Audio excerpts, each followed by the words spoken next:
Tengo miedo ahora, madre, miedo de llegar, de no poder llegar.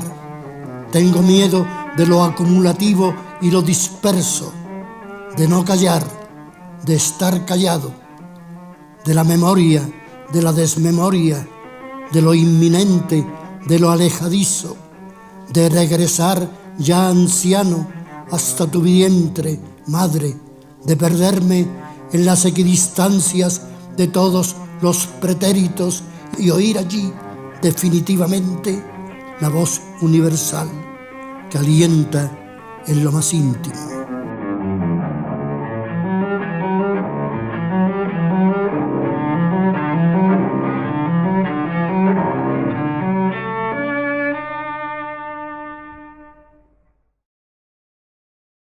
¿Cuándo conociste a Blas? Yo conocí, si mal no recuerdo, eso debió ser a mediados de los 50, precisamente cuando apareció Pido la paz y la palabra, que compartimos una lectura poética en un aula de poesía que dirigía José Hierro en el Ateneo de Madrid.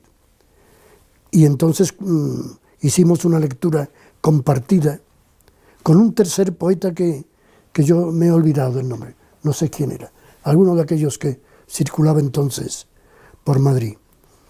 Y a partir de ahí, bueno, nos estuvimos viendo con cierta frecuencia, de una manera intermitente, pero recuerdo que a final, el año 57, 58, convivimos en Barcelona.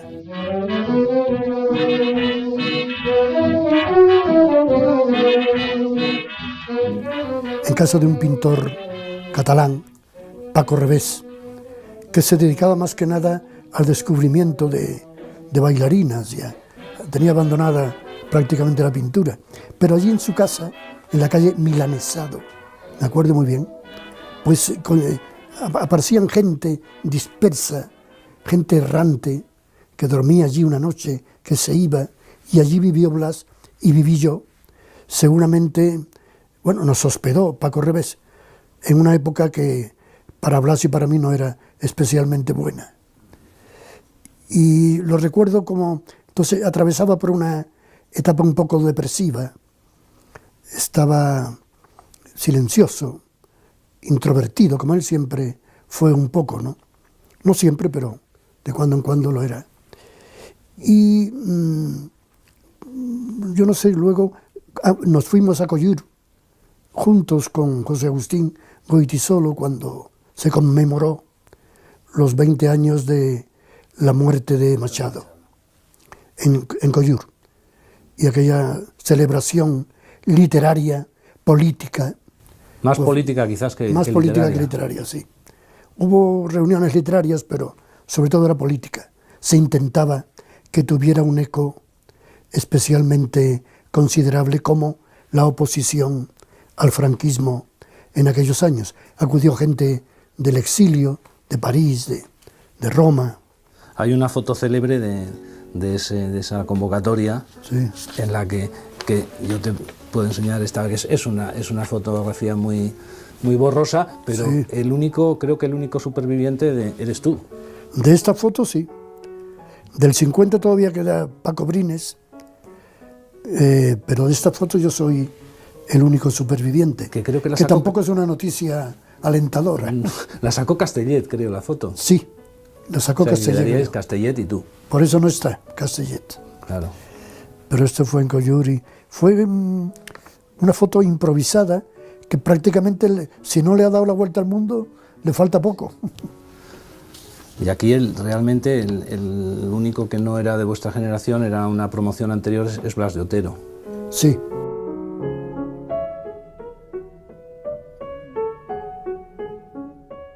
Blas era un poco mayor que nosotros, como 10 años o 12.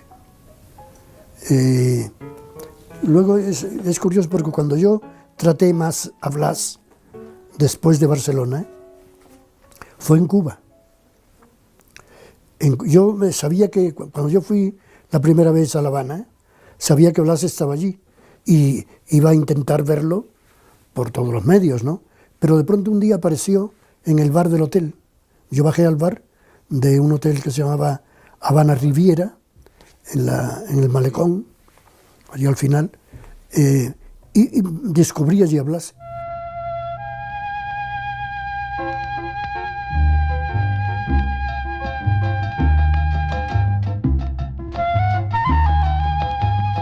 Y entonces estuvimos viéndonos con mucha frecuencia.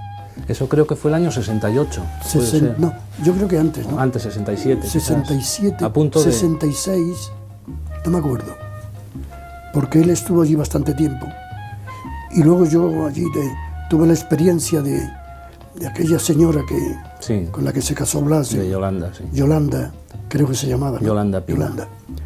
Pues me llamó muchas veces, intentó malquistarme con Blas.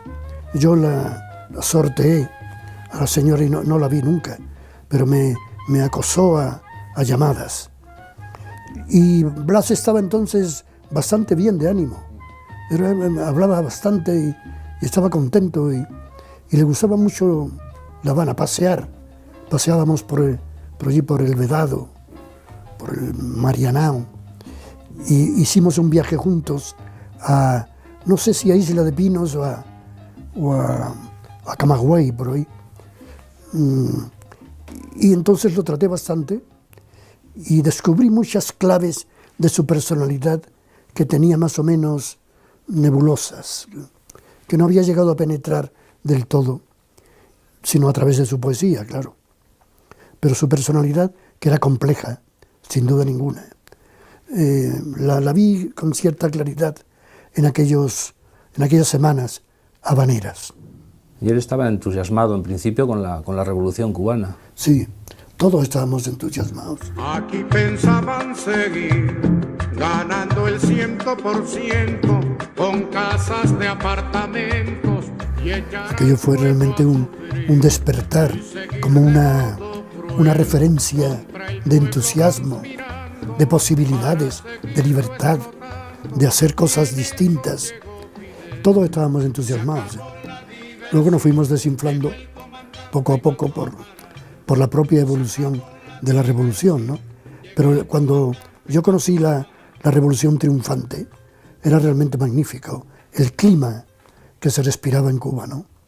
La alegría, el dinamismo, la vitalidad de ese pueblo. Y eso fue desapareciendo. Luego Blas se divorcia, regresa a Cuba y tú te encuentras también con Blas al poco de... Sí, cuando volvió de Cuba, yo creo que la primera persona que llamó, porque él se vino a un hotel del Paseo de la Florida y me llamó. Y fuimos a verlo y luego estuvo aquí en casa algunas veces. Pero luego yo me fui a Colombia, o eso fue antes, no me acuerdo ahora, ya se me tergiversan los tiempos.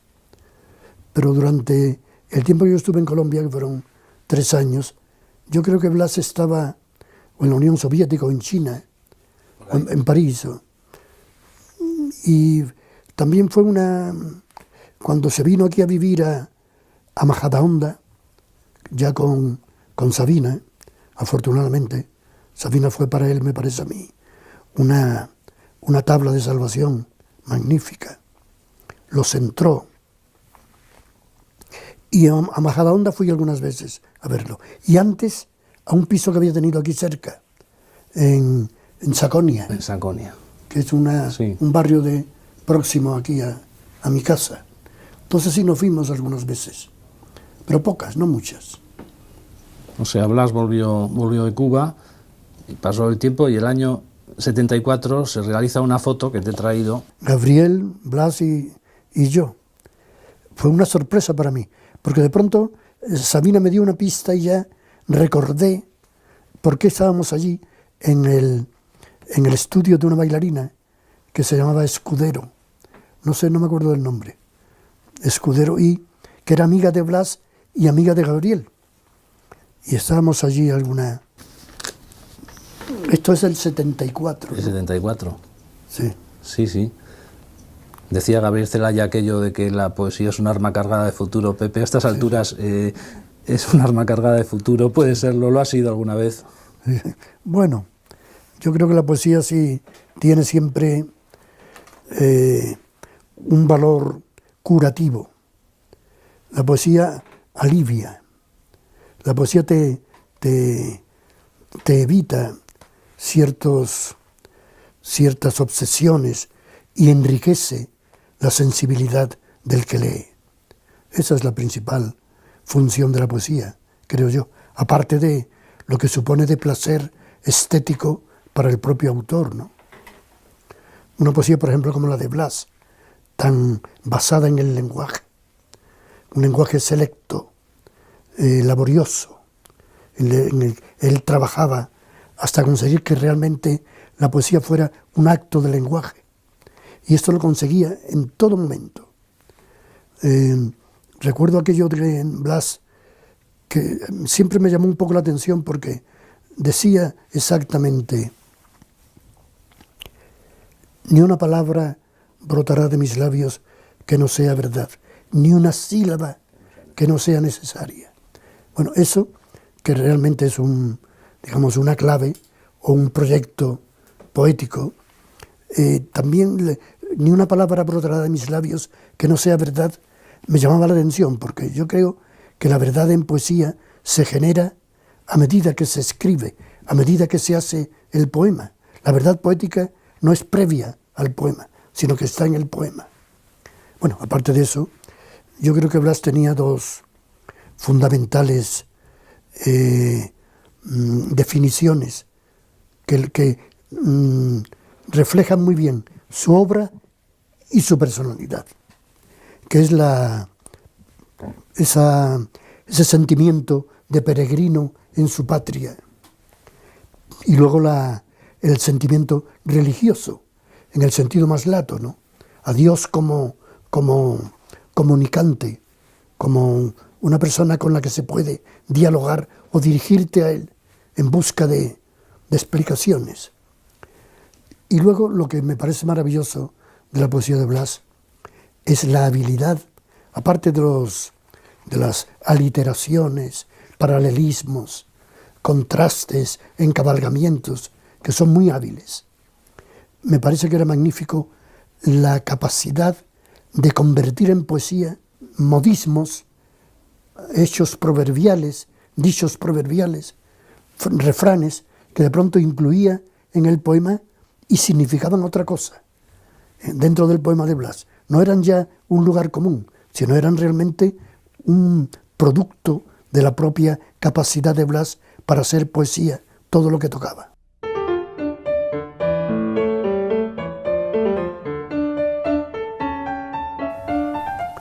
Eso me llama mucho la atención, como también la inclusión de fragmentos de canciones anónimas, de canciones tradicionales. Sí, la intertextualidad que está permanentemente también en diálogo con... Sí, sí.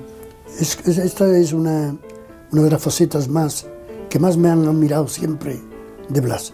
La capacidad de incluir en su poesía, como ya decía Machado de Virgilio, que lo admiraba sobre todo porque había incorporado a su poesía versos ajenos, pero que convertidos o reconvertidos por Virgilio en su poema, tenían otra capacidad de seducción. Sí. Decías en una entrevista que concediste hace quizás 4 años o 5, a la revista Ancia, precisamente, a la revista Ancia, que es la revista de la Fundación Blas de Otero, decías que te había llamado la atención en Blas, al margen de sus bondades técnicas y artísticas, el advertir en él a un ser, decías, creo que eran estos los adjetivos, honesto e indefenso. Sí, eso es verdad, porque esa indefensión, recuerdo que cuando he citado que convivimos en Barcelona, en el piso de un pintor, Paco Revés, yo recuerdo que allí estaba una bailarina que luego se hizo muy famosa, que era la Chunga, que Paco Revés la había descubierto y la estaba lanzando y preparando para la fama.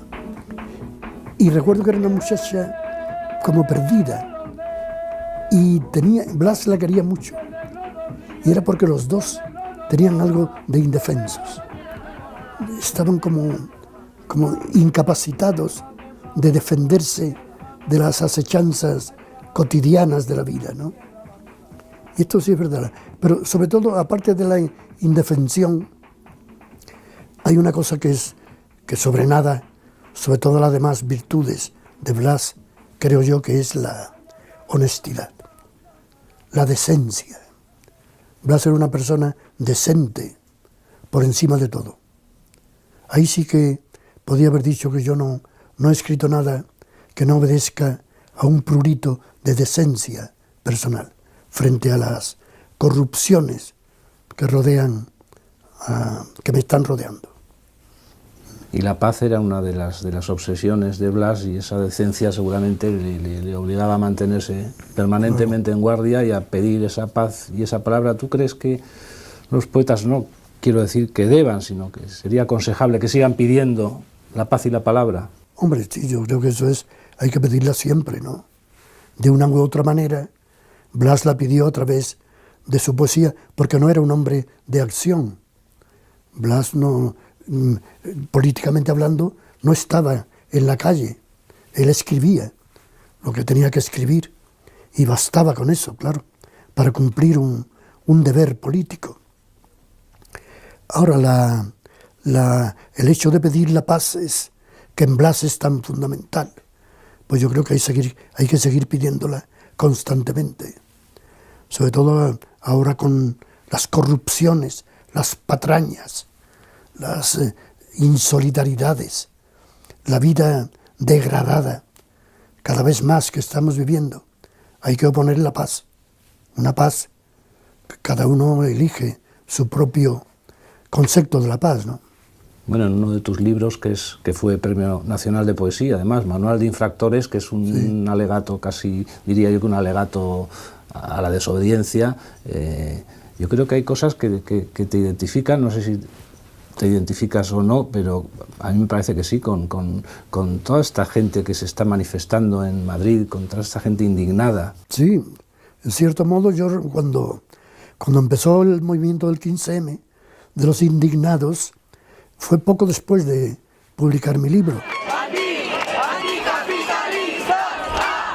Yo escribí el libro, se dijo que era porque cuando la guerra de Irak, cuando Aznar nos metió en esa guerra terrible y desdichada y además ilegal, entonces a mí eso me conmovió y escribí poemas no directamente vinculados a esa temática, pero sí con cierto sentido de rebeldía, de desobediencia. Yo creo que en un poeta la desobediencia es fundamental. Me refiero a la desobediencia a las normas, a lo establecido, a lo que te imponen por decreto. Esa desobediencia, la gran literatura está hecha por grandes desobedientes. Y luego hay poetas, dicen que hay poetas que escriben y poetas que se escriben, y yo creo que después de leer sobre todo tu último libro, Entre Guerras, que es un poema fluvial, que es una autobiografía lírica, ya está claro que tú eres de los segundos. Sí, ese libro yo estoy contento con él. Creo que tiene algo de testamentario, que ahí termina mi labor como poeta. No escribiré más un libro, desde luego, porque además ese río, ese poema fluvial, ese poema río, escrito en versículos largos, que se necesita una respiración especial para leerlo, responde muy bien a lo que yo quería escribir respecto a ciertos aspectos o fragmentos de mi propia biografía. La última palabra, por cierto, de Entre Guerras es vida, que es la última palabra de este verso. Eso que se adivina más allá del último confín es la vida. ¿Tiene respuesta a ese verso o es inútil buscar la respuesta? Sí, ese final está muy medido. Le falta un adverbio, es aún la vida, ¿no? Aún la Eso vida. que se adivina más allá del último confín es aún la vida. Es aún Eso estoy contento con ese verso, porque realmente deja así la lejanía, la posibilidad de que la incertidumbre, porque también es necesario la incertidumbre para seguir escribiendo. El que no tiene dudas, ese no llega a ningún buen fin. También hablas en Entreguerras, además de Colombia, hablas de Madrid, de aquel Madrid áspero, tú dices de la paz sin palabras. Sí. Sí, cuando yo llegué a Madrid, un Madrid sombrío, gris, mezquino, de la inmediata posguerra, el año 50-51. Todavía las restricciones eléctricas, el racionamiento de víveres todavía existían. Y yo lo pasé bastante mal en ese Madrid oscuro, Madrid tenebroso, lleno de miedo, lleno de frío, de hambre, que se palpaba todavía. Conseguí abrirme paso de mala manera. Eso lo cuento en el libro con cierta minuciosamente. Aquella paz sin palabras realmente no era una paz. Bueno, la paz de los cementerios, como se decía, ¿no? Se decía, efectivamente. Nadie se atrevía a hablar, por lo tanto esa paz estaba decretada. ¿Crees que la paz es posible, que tenemos arreglo? ¿Tiene arreglo el ser humano? Yo creo que no. Arreglo total es imposible. Podemos atravesar por periodos de calma, de sosiego aparente, donde no hay una violencia muy viva, muy patente, pero nada más. Después de ese sosiego volverá otra vez. El hombre no escarmienta en cabeza ajena y siempre será el mismo violento defensor. No se puede, el adversario político ahora es el enemigo.